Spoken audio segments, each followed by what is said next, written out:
these video lecture we will continue our chapter 5 continuity। और आज हम ये देखेंगे कि जो अलजेब्रा है कंटिन्यूटी का वो क्या होता है। So will start algebra of continuous function. Continuous function का अलजेब्रा क्या होता है। सिंपल अलजेब्रा आप भी जानते हैं, सारे जो ऑपरेशन है अपने प्लस माइनस मतलब एडिशन सब्ट्रैक्शन मल्टीप्लिकेशन और डिवीजन, ये चारों ऑपरेशन में हमारा कंटिन्यूटी कैसे वर्क करता है उस पर हम बात करने वाले हैं। तो first suppose F and G are two real function continuous at a real point C, या एक रियल नंबर सी पर मेरे पास जी और एफ दो फंक्शन कंटिन्यूअस है, तो क्या होता है then f plus g is continued at x is equal to c. अगर कोई फंक्शन किसी पॉइंट पर कंटिन्यूअस है, दो फंक्शन की मैंने बात करी, जैसे कि if we take an example, देखो एग्जांपल से ज़्यादा अच्छा समझ में आएगा आपको। sin x and x square, sin x and x square, these are the two different functions। अब हमें पता है कि sin x जो है वो कंटिन्यूअस होता है ना, क्योंकि 11th में हमने इसका ग्राफ देखा है, कंटिन्यूअस लगातार बढ़ता है। जब आप इसकी वैल्यूज डिफरेंट पुटअप करेंगे तो आप जानते हैं इसको फंक्शन जो है हमारा कंटिन्यूअस होता है। एक्स स्क्वायर जो है अलजेब्रिक फंक्शन है, या फिर हम ऐसा कहें कि पॉलिनोमियल है, तो पॉलिनोमियल भी कंटिन्यूअस होता है एट एनी रियल वैल्यू। सारी रियल वैल्यूज की बात कर रहा हूँ, अभी कहीं भी मैंने नॉन रियल वैल्यूज की बात नहीं की है, अभी सभी जगह हम रियल वैल्यूज की ही डिस्कशन कर रहे हैं। तो साइन एक्स जो है किसी रियल वैल्यू सी पे, देखिए यहाँ इसने बोला है कि सी पर, वो सी पॉइंट हमारा कुछ भी हो सकता है, लाइक दैट इज 5/2 5/4 कोई वैल्यू हो सकती है। उस पर अगर sin x भी कंटिन्यूअस है और x स्क्वायर भी कंटिन्यूअस है, तो डेफिनेटली हमारी डेफिनेशन ये कहती है कि sin x plus x square will also be continuous.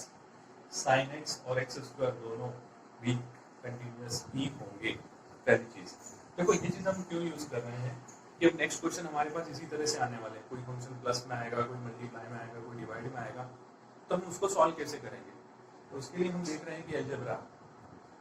Second होता है माइनस। सिमिलरली अगर मेरा sin x किसी पॉइंट पे कंटिन्यूअस है और उसी पॉइंट पे x स्क्वायर भी कंटिन्यूअस है, तो डेफिनेटली हम ये कहेंगे कि sin x minus x square function भी क्या होगा, that will also be continuous. देखिए यहाँ पर मैंने इसको लिया है fx और इसको लिया है gx, इसलिए अपन दो फंक्शंस की यहाँ बात कर रहे थे। देखिए f and g are two real functions, तो एक अपन ने fx ले लिया, एक gx ले लिया। These are the example.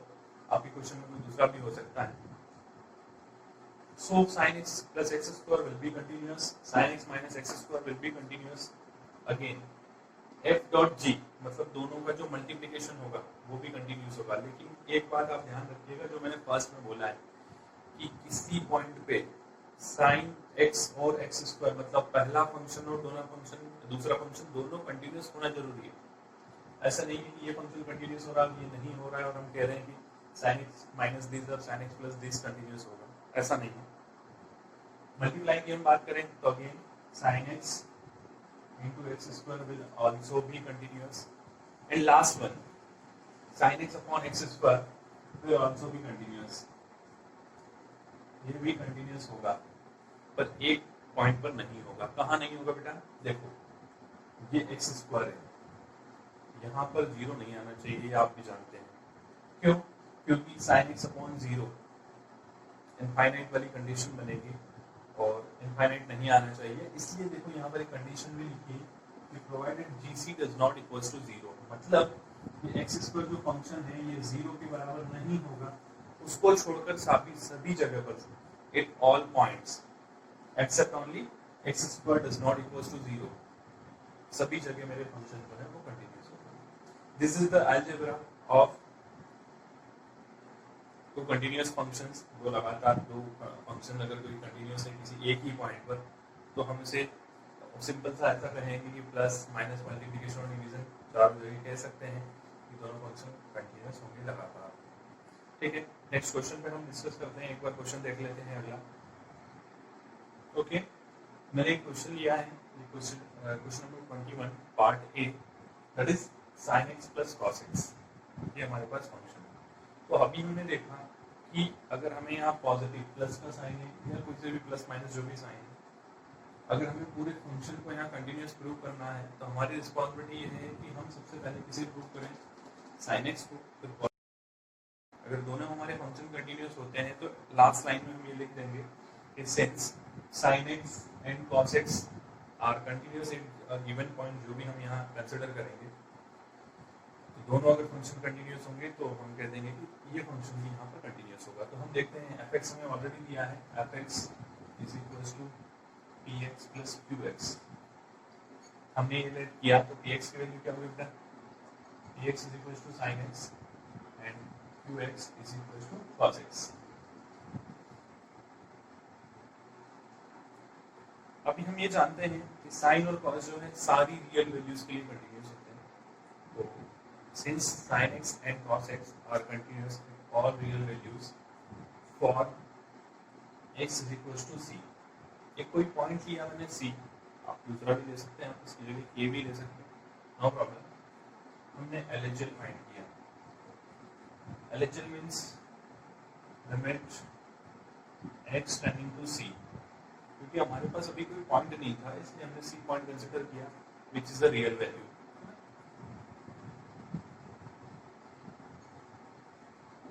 यहाँ पर मैं लिख देता हूँ रियल वैल्यू।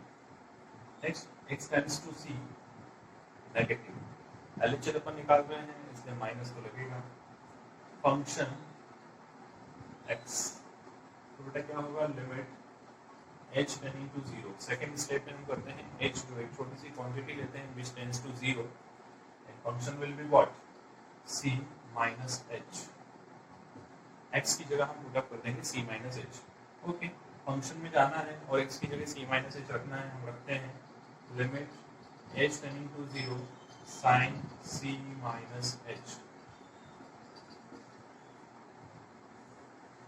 देखिए ये फॉर्मूला है आपका trigonometrical sine a minus B, है ना। तो यहाँ पर आएगा limit h tending to 0 sine a cos b plus cos a sine b। इसमें अब आप h की वैल्यू 0 पुट अप करेंगे तो क्या होगा बेटा, देखिए यहाँ पर तो आया sign c cos h, cos 0 कितना होता है 1, इसलिए यहाँ पर इंटू 1 हो गया।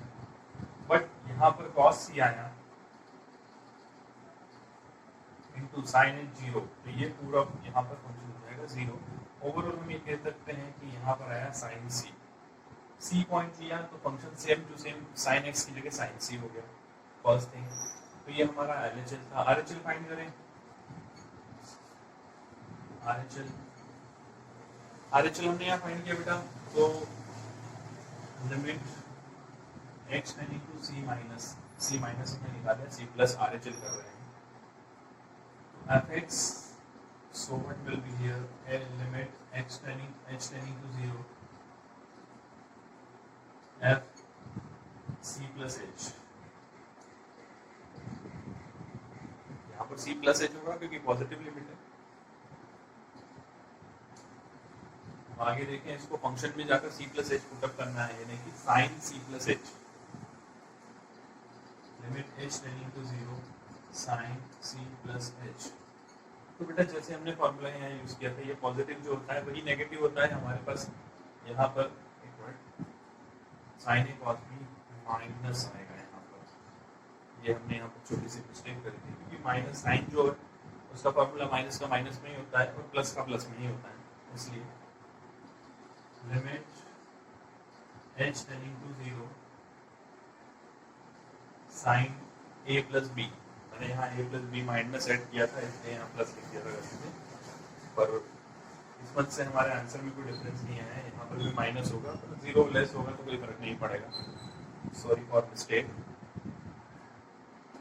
लिमिट h टेंडिंग टू 0 की अपन बात करें तो यहाँ पर sine a sine c cos h plus cos h sine a cos b cos a sine b, ये अपना फार्मूला प्लस वाला प्लस में। तो आप अगर देखेंगे तो limit h is equal to 0 मैंने रख दिया, पुट अप किया, तो आपकी बात cos h again 0 sin c into 1 plus cos c into 0 sin h again 0 होगा हमारे पास। तो अगेन मेरा फंक्शन जो है वो sin c आया।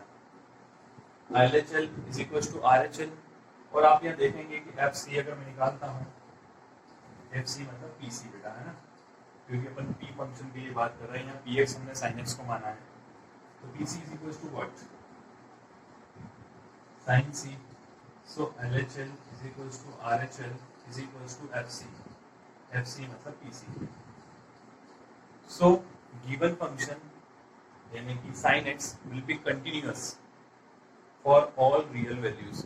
सिमिलरली आप सेकेंड वाला पार्ट इसका करेंगे qx के लिए, तो qx भी इसी तरह से होगा। तो qx को हम जल्दी से देख लेते हैं। ये हमारा फंक्शन यहाँ हम लिखेंगे कि फर्स्ट पार्ट हमारा कंटिन्यूअस हो गया। अगर हम सेकेंड पार्ट को भी कंटिन्यूअस प्रूव कर दें तो पूरा फंक्शन हमारा कंटिन्यूअस होगा। तो यहाँ पर अपने qx is equal to cos x, तो यहाँ पर xc माइनस x सही रहेगा। यहाँ से मेरा फंक्शन जो है वो चेंज हो जाएगा, देखते हैं।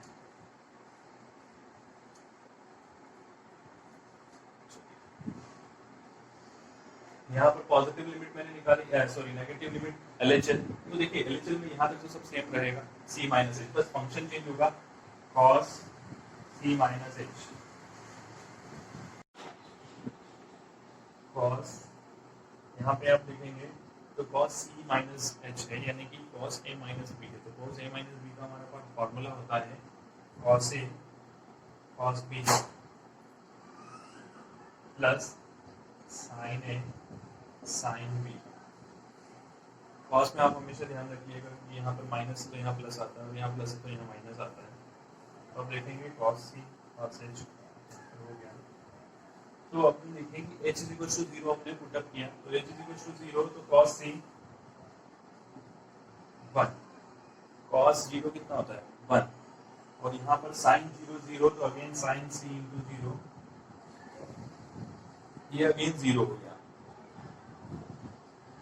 तो ये आया cos c। इसी तरह से हम आगे देख लेते हैं पॉजिटिव लिमिट कैसे निकालेंगे।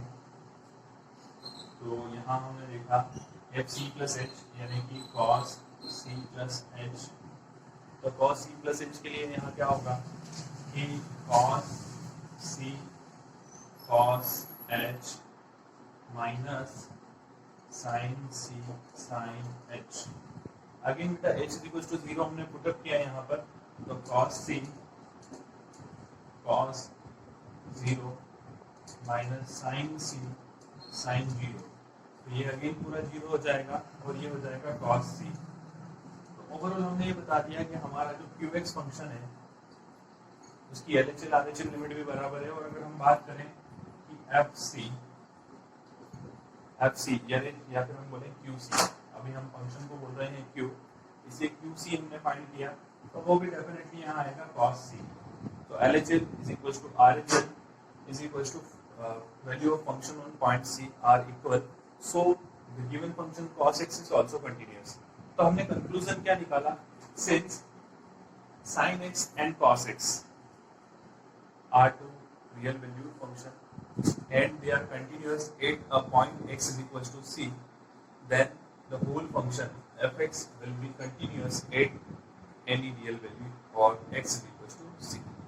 I hope आपको क्वेश्चन बहुत अच्छे समझ में आया होगा। नेक्स्ट